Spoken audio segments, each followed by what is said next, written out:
Hi, everybody. Good It's morning. coffee with Jen and Sharon, It or is. lemon tea. Oh, Guess I want to show you. I'm having this. I bought this tea because I like the box. And actually, the tea is pretty good too. It's it from, looks very cozy. yeah, it is. It's Hygge. But I can't read what it is, so tell us what it is. I wish I could tell you. It's from IKEA, so I don't know how to pronounce it. Oh It my looks gosh. like It's in another language? It's in Swedish. Egented, but I'm Okay. sure that's not how it's pronounced. And it says, is me, myself, and a cup of tea. And it has this pretty cherry blossom thing. It's white and green tea, cherry blossom flavored. It's organic. Well, you deserve it because yesterday, Jen had a birthday. Everybody say happy birthday or drop her an emoji in the comments to wish her a happy birthday. Yeah, Sharon and I were talking about this for a minute before we got on. Like, mom birthdays. I mean, what really does? What happens in your house when it's your birthday? Like, maybe you get a nice card, and in my case, I picked out a gift for myself because my husband said, "I'd like to get you something you want." And I said, "I think I want this." Very practical. Get you exactly what you want. Thank you, Jill. And then it came, and I was like, I don't really like it, and it's my own fault because I picked it out. But I felt bad that I didn't like the gift that he gave me that I picked out. So this is mom birthdays in a nutshell, right there. Yep. Yeah, so. Everybody gets so used to you planning the meal or the cake or the gifts. I don't know. Right. I did. I did go. I picked out my own cake because I'm the only one in my house who likes coconut. So I didn't want to inflict an entire coconut cake on a household where I'm the only one eating it. That would be a danger to myself. Okay. So I said, here's what I'm going to do. I'm going to go to the bakery and I'm going to pick out one coconut cupcake, and then I'll get a couple different kinds for what everybody else likes. Because of course, as the mom, I know what you all like. Right? Momming full force, even on her birthday. Exactly. You can take the mom out of the birthday, but you can take the birthday out of the mom, but you can't take the mom out of the birthday. I don't know where I'm going with that, but I think you get what I'm trying to say. I actually think this is very interesting in relation to our topic today. We're talking about spoiling and, when we want to spoil, when we're doing too much. But in this case, I think you should be spoiled on your birthday. And who's spoiling mom on her birthday? Right. Who's spoiling the mom? And I will say my family is very willing to step up to the plate on that, but they need instruction because it's not as intuitive. Like, we know who does the holiday gift shopping in your house, just as an example. Yeah. Because I kind of know what they already have, what they need, what they don't like, who doesn't like itchy, bumpy socks, who is allergic to this particular smell, whatever it is. I can steer through the Scylla and Charybdis. And by the way, I still don't always get it 100% right. I mean, there are definitely times when it never gets used or it gets sent back, and I expect it. That's baked into the process. But I think that if anybody else in my house had to tackle that job, they'd be adrift. So, okay, so let's talk about the whole spoiling thing, Sharon. So yes, birthdays aside, which is a given that we might spoil them on their birthday. What are some options or some things that you choose to maybe pamper your kids on? I have to stop. Christina. We have to share that nice message. I know I'm not the only mom who does that. Picks out her own gift. And how sad is it that I didn't even like the gift I picked out for myself? What? Typical. Mom fail. All right. So spoiling our kids. We're not supposed to spoil our kids, right? We're supposed to help them become independent. But the fact of the matter is that sometimes as parents, and especially as moms, we want to do a little caretaking too, especially in these stressful times with COVID and kids missing out on so much. And, we want to pamper them a little bit. So do you have any, I don't know if it's quite confessions, Jen, but are there things that you do or have done for your kids that feel like maybe somebody might say it's spoiling them? Yeah. Oh, I'm sure. I think I'm kind of a marshmallow in a lot of ways. If you look at it like so much in parenting, there's a range, right? And in the middle is like reasonable, and then on one end is maybe overindulgent, and then on the other end is, I don't know what that other word would be. Somebody help me on that one, but like strict, super strict, or hard ass. Thank you. That's probably the right word. I'm definitely not that one, and I don't think I'm way over on the left, but I'm probably closer on the other side of reasonable to the other one. My kids, I am sure, feel quite differently about that. but just looking around and seeing how other people do it, I feel like, I was the mom who would be like, "Oh, you forgot your lunch? Oh, okay, I'll bring it," a few times, even though I might tell them, "I'm not doing this again. I'm really not doing this again," and then Mhm. I would do it again. So yeah, that's and I will say too that like you were saying about COVID, this year for holiday gifts, I gave my kids a budget and said, "Give me some suggestions of what you want. This is your time to get it like a big ticket item you might want." Mhm. And they both exceeded their budget a little bit, and then I acquiesced anyway, and then I got a few extra things just because I'm like, it's been such a terrible year. I want everybody to have something that sparks joy. And they Well, were so thrilled. They were thrilled, like, I got more than I asked for. I mean, they were very appreciative. So well, it see, that's the key when they don't become entitled to it. Because Mhm. I had kind of a similar situation at Christmas this year because my oldest phone pretty much was dying in September, and I we think went they to. designed them to die. Oh, they definitely designed them to die, and Uh-huh. it's all wonderful when they get the first phone because the phone company is saying, yes, you want to open a new line, we'll do anything to get you addicted to us, we'll give Of you a course. phone. So Right. all the kids get a free phone when they get this new, It's like a their free very puppy. first. Right. It's a free What's that? puppy. It's like a free puppy. There's no such thing.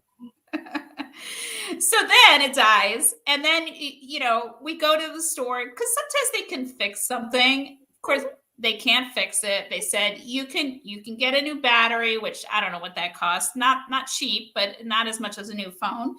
Or you can just get a new phone and you can pay for it in monthly installments, no interest. Just add it to your bill. And I discussed with the kid, would he rather pay for, I was trying to be responsible, like, would you like to pay for the new battery? Or I said I would pay part of it, but or would you like this for your Christmas present? You can pay the monthly payments until Christmas, and then that would be your Christmas present. And he decided to do that. Now, as we got closer to Christmas and he'd been making his payments on the phone, I got a little softer and I thought of the idea of not having anything to open on Christmas. And I thought, well, he has to have a few little things to open, and a few little surprises. So Right. then there were a couple of gifts under the tree. And after he opened his stocking, I said, "You have a couple of gifts." "I have gifts? I didn't think I was getting Oh, anything." okay. And That's that good. See, that's when I feel like it's not really spoiling if they don't expect it. Like, why didn't you get me anything? Or why didn't you make my lunch today? Like, whereas if they normally make their lunch and you go make it for them, then they can say, "Oh my gosh, thank you for helping me with my lunch." I That think is that, okay. All right. Now I like how this spin you're putting on it because it's making me feel better about myself and it's all about me.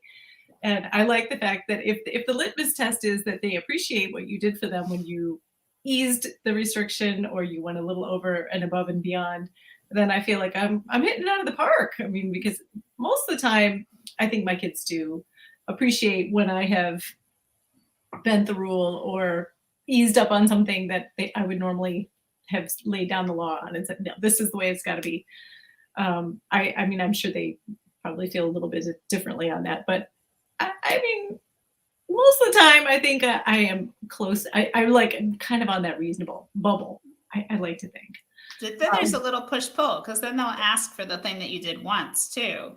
Like, can you well, do? that's the problem. Yeah. I had this week. We had a big snowstorm on Monday here in Cleveland.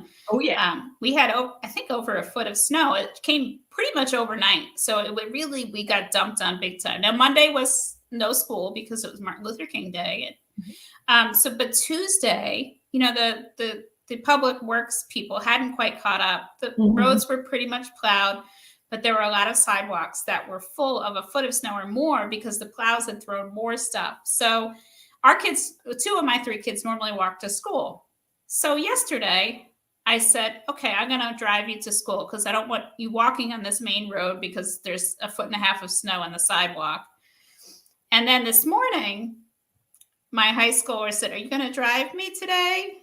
And I said, "I don't think so. I think you'll be okay today," because it started to melt a little bit. And then there was a little, it's almost like I needed to, this is in my head, maybe like I needed to pull back a little bit so that there wouldn't be the entitlement. I don't know. So then I feel like after I say yes, I have to pull back a little so I don't become the spoiler.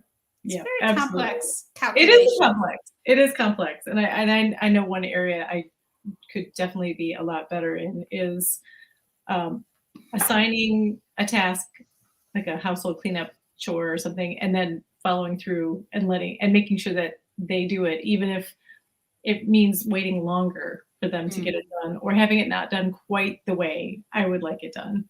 It's so tempting to just jump and be like, oh, I'm just going to do it the way I want to do it. Like, my idea of how you clean the kitchen involves also cleaning the counters. This is an alien concept to your teenagers. They see nothing beyond I put the dishes in the dishwasher, boom, I'm done.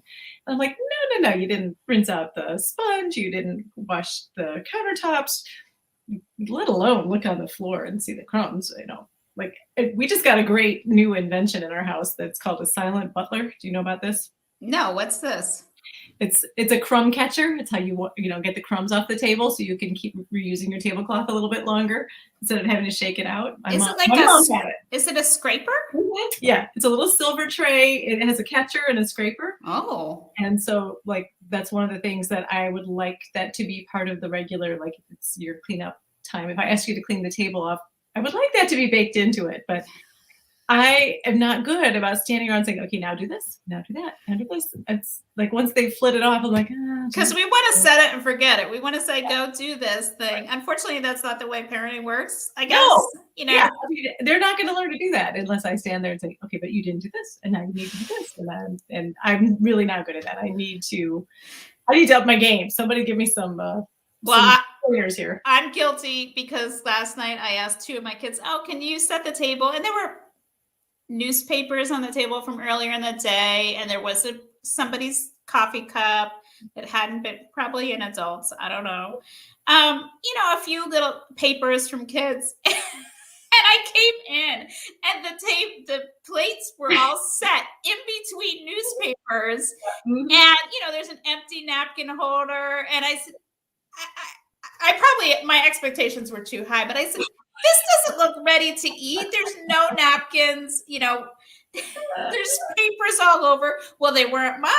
Yeah, can't relate, Sharon. This has never happened in my house, and it doesn't still happen in my house. We have some friends who are chiming in. It is a dance, the back and forth. Yes. Mm-hmm.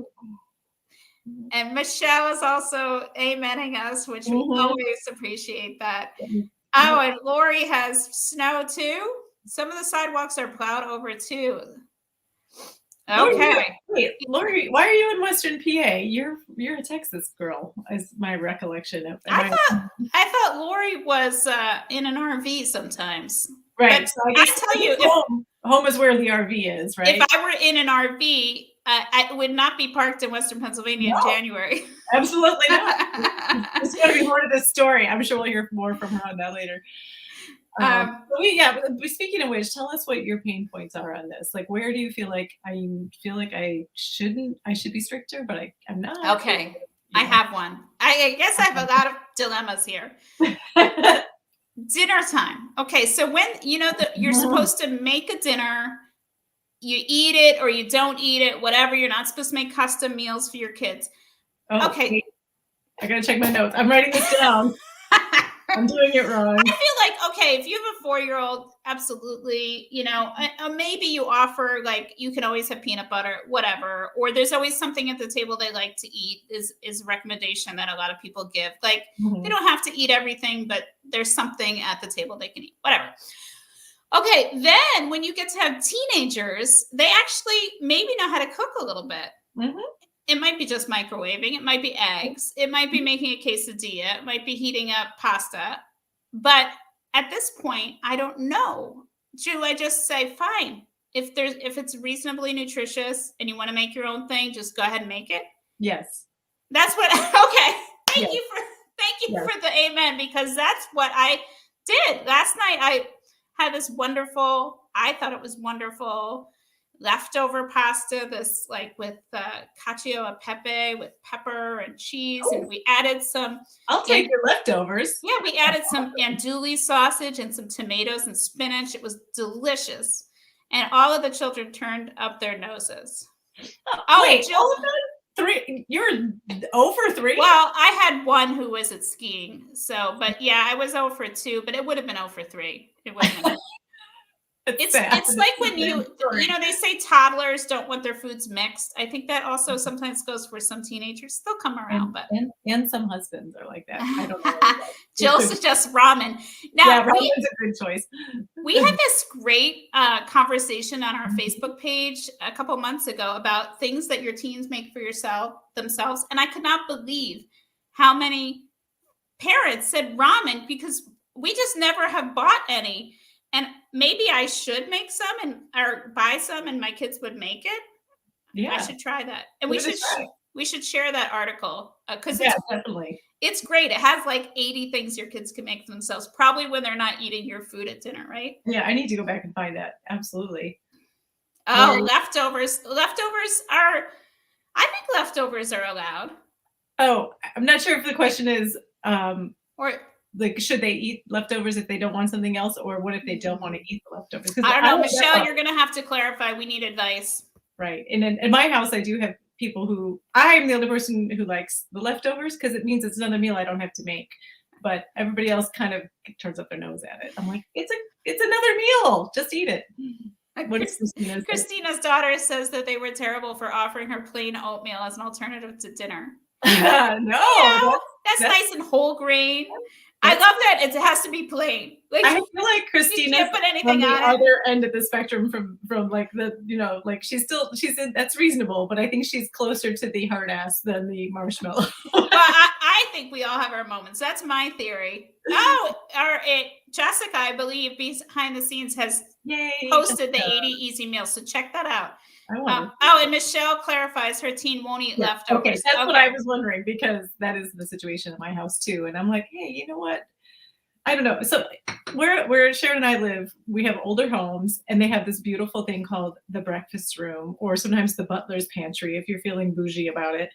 And in the house I grew up in had one. And my mother would say to the fussy eater in our family was one of my brothers. And she would say, if you don't want to have what we're eating, you're welcome to go to the breakfast room and have bologna and cheese. Wait, do you have to sit by yourself? Yeah, he would. You can't even sit at the table? He would have his own company. He was happy as a clam. He would take himself to the breakfast room and have bologna and cheese and be as happy as he could be. Wow. So yeah, you can guess which end of the spectrum my mom was from, but she had 5 of us, and so did Sharon's mom. So and there were that nonsense. I don't remember it being as tough when we were teenagers, but I definitely remember being younger and being made to sit at the table until my meat was eaten. Oh yeah, that's like we don't do that anymore. No. There's a whole lot of reasons we don't do that anymore, but that's just that was definitely a thing in our growing up years. All right, we have some suggestions. Michelle saying toaster cereal or alternatives. Yeah, easy peasy. And Lori says, "Oh, you can bake the leftovers." Yeah. Okay, but here's my next question. Do they ask you how long to put it in the microwave for? They always do. It doesn't matter what it is. I think this is just your house. My kids don't ask that. Are you serious? I don't know. I need to hear from other people on this. Who's the outlier here? I feel like that means everywhere. Like, how long should I microwave this? And I was like, there's no handbook. You just try it. I didn't grow up with a microwave. I remember being a baby. Lori says yes. You have one vote, Jen. Okay, thank you. I remember going to babysit families that had a microwave, and I was told to heat something up, and I totally would have been asking someone because I had no idea how to use it. Jill says you're right too. All right, Jen wins. Remember that movie, Silver Linings Playbook? I think yes. Where they the one with Jen. Wait, I think I'm mixing up my Jen Lawrence movie. That's the football one. There's a different Philadelphia where they get a microwave and it's a brand new invention and she calls it the science oven. She's like, don't put it in the science oven. I'm like, I don't remember this. That was a different one. I think it might have been American Hustle or something. Whatever. Oh, I digress. Well, but anyway, we've had a lot of digressions, but we've had fun. And I don't know. I think we made some progress, didn't we? I think so. I think if It's nothing a else, dance, as we someone said. aired our grievances and our consciences, and we had got a little company along the way, which is really all we're here for. We just want Yes. you to tell us we're not alone, we're not crazy. Everybody's in the same. We're all in the same storm. We have different boats, but we're all in the same storm of raising our teenagers. Oh, thank you, Jessica. American Hustle. It was.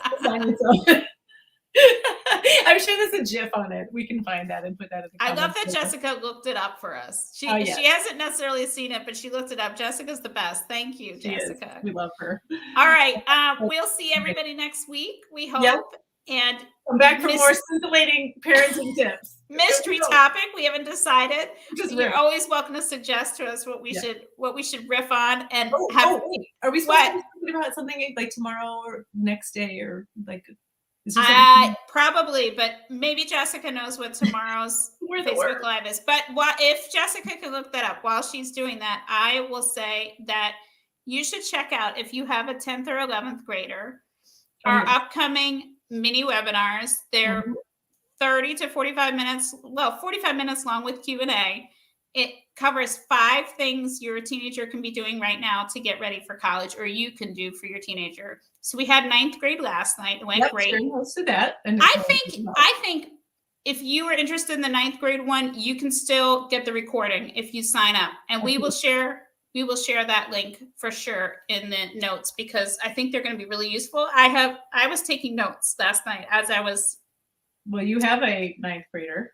I know I have a 10th and an 8th, so I'm kind of bookending it, but I was literally making some notes, and then I talked to my husband later. I said, maybe you should watch this so you hear it too. That's a good idea. And okay, does Jessica have the? She does. For tomorrow, interview on suicide prevention. With Terry Thorne and Anne Brown. Oh, those were so interesting. Sharon and I both watched the preview animated videos that these co-creators made, and they are astonishingly good. So you will want to find out about it. They handle this topic so well. And we will share that, Vivian. We will share the link for the 9th grader in just a moment. I might have to say goodbye and then post it immediately, because I have to find what it is. And you should come. I think I'm hosting the one for the 10th graders next week. So Sharon, you should come to that one. I should. I have one. Yeah, you have a 10th grader. So come to the one I'm hosting next week.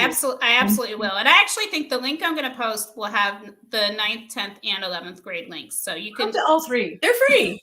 They are free. Yes. Yeah. We have lots of good content for free. All right. Bye, everybody. We will see you next week, and I'm going to post that link right now. All right. Bye, all.